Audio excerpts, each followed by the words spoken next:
অভাব সংগ্রাম আর কঠোর পরিশ্রমের পর সফলতার মুখ দেখলেন যমজ দুই বোন পূজা আর পলি। পঞ্চগড়ের দেবীগঞ্জ উপজেলার বিনয়পুর গ্রামের কৃষক পরিবারের যমজ দুই কন্যা একসঙ্গে সুযোগ পেয়েছেন মেডিকেলে। পূজা সুযোগ পেয়েছেন কুষ্টিয়া মেডিকেল কলেজে আর পলি সুযোগ পেয়েছেন নীলফামারী মেডিকেল কলেজে। একজন হতে চান দক্ষ কার্ডিওলজিস্ট আর একজন মাতৃমৃত্যু কমাতে হতে চান গাইনোকোলজিস্ট। আমার পূজার যে দুজনেরই লক্ষ্য যে আমরা দুজনে ভালো চিকিৎসক হব। তারপরে আমার মা বাবা আমাদের সবসময় সাপোর্ট করতো, কারণ সবসময় তো সফলতা আসে না।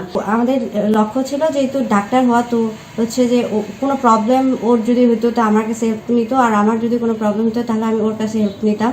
তো এইভাবে আমাদের পড়াশোনা কন্টিনিউ করতাম। অভাব কোনোদিন স্বপ্নের পথে বাধা হতে পারেনি তাদের। কৃষক বাবা ভূপেন্দ্রনাথ রায় এবং সরকারি প্রাথমিক বিদ্যালয়ের শিক্ষিকা শান্তনা রানী মহন্ত নিজেদের সব ত্যাগ স্বীকার করে বড় করেছেন দুই কন্যাকে। আমার স্কুল থেকে ক্লাস 5-এ বৃত্তি পায়, এবং তারপর সে বিনয়পুর হাই স্কুলে ওরা পড়াশোনা করে। তারা মেট্রিকে শ্রেষ্ঠ শিক্ষার্থী হয় উপজেলার মধ্যে। আমি খুব গর্বিত এবং খুব খুশি ভগবানের কাছে।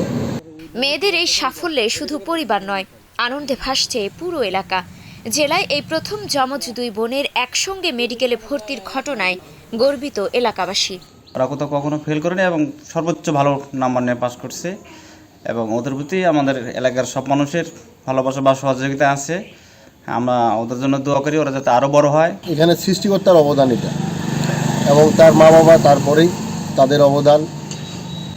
তারা আমাদের এলাকার সুনাম অর্জন করেছে। ভালো চিকিৎসা আমাদের গ্রামে যেন ভালো কিবা পাই। দুই বোনের সাফল্যে খুশি শিক্ষকরাও।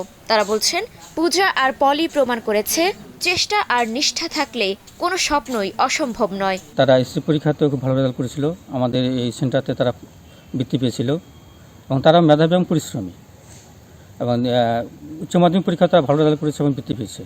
কৃষকের ঘরে জন্ম নেয়া এই যমজ দুই বোনের সাফল্য আজ অনেক শিক্ষার্থীর জন্য অনুপ্রেরণা।